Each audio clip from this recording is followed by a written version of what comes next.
Pramono Anung, Gubernur Jakarta mengukuhkan 120 orang petugas haji kloter Provinsi Jakarta untuk Haji 2025 yang meminta kepada para petugas untuk melayani seluruh jemaah dengan setulus hati. 120 orang petugas haji ini akan melayani sekitar 7.000 calon jemaah haji di Tanah Suci. Pengukuhan dilakukan di Balai Agung Balai Kota Jakarta Selasa kemarin. Mereka akan diberangkatkan ke Tanah Suci pada 1 Mei mendatang. Pramono berpesan kepada para petugas untuk melayani seluruh jemaah dengan sebaik-baiknya. Terpilih menjadi panitia haji merupakan hal yang wajib disyukuri, sehingga dalam menjalankan tugas harus diikuti dengan ketulusan hati. Saya berpesan kepada para petugas haji untuk bisa memberikan pelayanan yang terbaik bagi jamaah haji yang dari Jakarta, dan jangan sampai petugas haji malah merepotkan dari sisi kesehatan, pelayanan dan sebagainya. Pemirsa, ratusan petugas penyelenggara ibadah haji PPIH 2025 tiba di Tanah Suci. Mereka melaksanakan ibadah umroh terlebih dahulu untuk selanjutnya disebar ke daerah kerja masing-masing.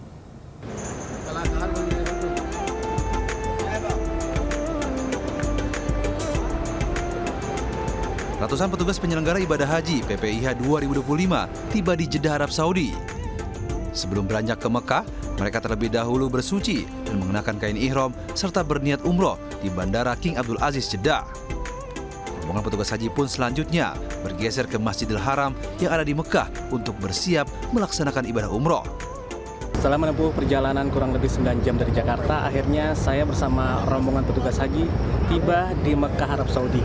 Dan rencananya kita akan menunaikan ibadah umroh untuk selanjutnya nanti akan disebar ke daerah kerja masing-masing. Para petugas bersiap untuk melakukan tawaf, diawali dari titik Hajar Aswad yang ditandai adanya lampu hijau di sudut kanan. Para petugas berkeliling Ka'bah selama 7 kali putaran. Selesai tawaf, para petugas pun melakukan sholat sunat tawaf di belakang Makom Ibrahim untuk selanjutnya melanjutkan sa'i. Sa'i merupakan rangkaian ibadah umroh dengan berjalan atau berlari-lari kecil dari Bukit Sofa ke Marwah. Usai menjalani 7 kali perjalanan dari Sofa ke Marwah, rangkaian terakhir yang dilalui para petugas haji yaitu tahallul. Setelah melakukan tawaf dan sa'i, dan sekarang di belakang saya rombongan petugas haji mulai melakukan ritual tahallul yang berarti menandakan mereka selesai untuk melaksanakan umroh. Para petugas selanjutnya akan disebar ke daerah kerja Madinah dan bandara untuk menyambut kedatangan para calon jemaah haji Indonesia kloter pertama gelombang 1 di Tanah Suci.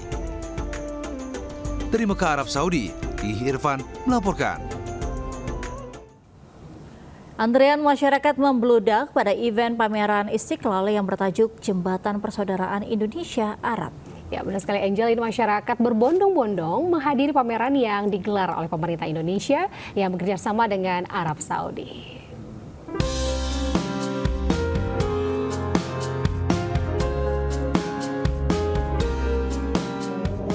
Pemerintah Indonesia bersama dengan Arab Saudi menggelar pameran Khazanah Islam di Kompleks Masjid Istiqlal, Jakarta.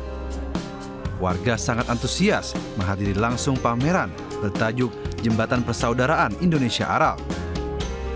Warga memadati area Masjid Istiqlal yang mengakibatkan antrian panjang. Bahkan antrian masuk sudah terjadi sejak pukul 7 pagi, di mana pameran baru akan dibuka oleh panitia pada pukul 10 pagi. Terdapat banyak instalasi menarik yang dipamerkan, seperti miniatur Masjidil Haram dan Masjid Nabawi, kunjungan virtual kedua masjid suci tersebut, dan masih banyak yang lainnya. Udah yang kedua kalinya. Sebelumnya kemarin Sabtu saya kesini sama teman-teman, itu belum ngebludak, tapi Masya Allah ya, sekarang luar biasa banget. Pengen lihat miniaturnya, semoga aja nanti jadi pelaksana pergi haji sungguhan. Amin. Pameran Khazanah Islam tidak dipungut biaya alias gratis. Pameran ini akan berlangsung hingga 3 Mei mendatang. Di Jakarta, Hamzah Hasibuan, Indra Purnama melaporkan. Pemirsa, ajang bergengsi Futsal Nation Cup yang digelar untuk persiapan menuju Pro Futsal League musim 2024-2025 ini pada putaran kedua berlangsung di Gor Among Rogo, Kota Yogyakarta. Ya, setiap tim berebut untuk menjadi juara dengan memberikan penampilan yang terbaik.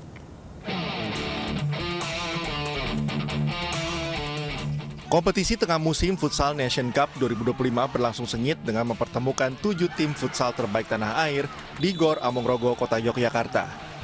Laga pembuka Cosmo JNE Jakarta berhasil menumbangkan Unggul FC Malang lewat adu penalti dengan skor 4-1 setelah kedua tim berbagi angka 2-2 di waktu normal.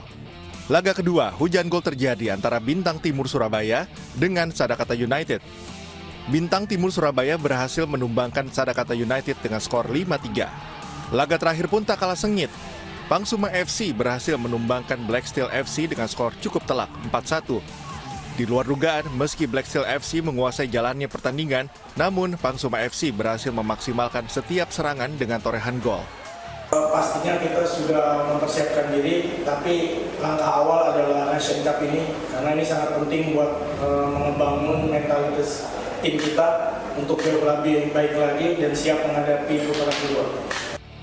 Dengan hasil ini, laga semifinal akan mempertemukan antara Favage Banua melawan Cosmo JNE dan Bintang Timur Surabaya melawan Pangsuma FC di Gor Amongrogo, Yogyakarta pada Sabtu mendatang. Dari Kota Yogyakarta, Daerah Istimewa Yogyakarta, Gali Wisma, iNews melaporkan. Ya, kita beralih ke informasi yang menginspirasi nih, Nita dan juga pemirsa. Bagi Anda pecinta kuliner pedas, coba nikmati olahan rica-rica ayam pedas di warung makan legendaris di Boyolali, Jawa Tengah yang satu ini. Ya benar sekali Angel, tingkat kepedasannya ini hingga level super sehingga membuat warung ini selalu diburu pelanggannya dari berbagai daerah yang tentunya penggemar pedas.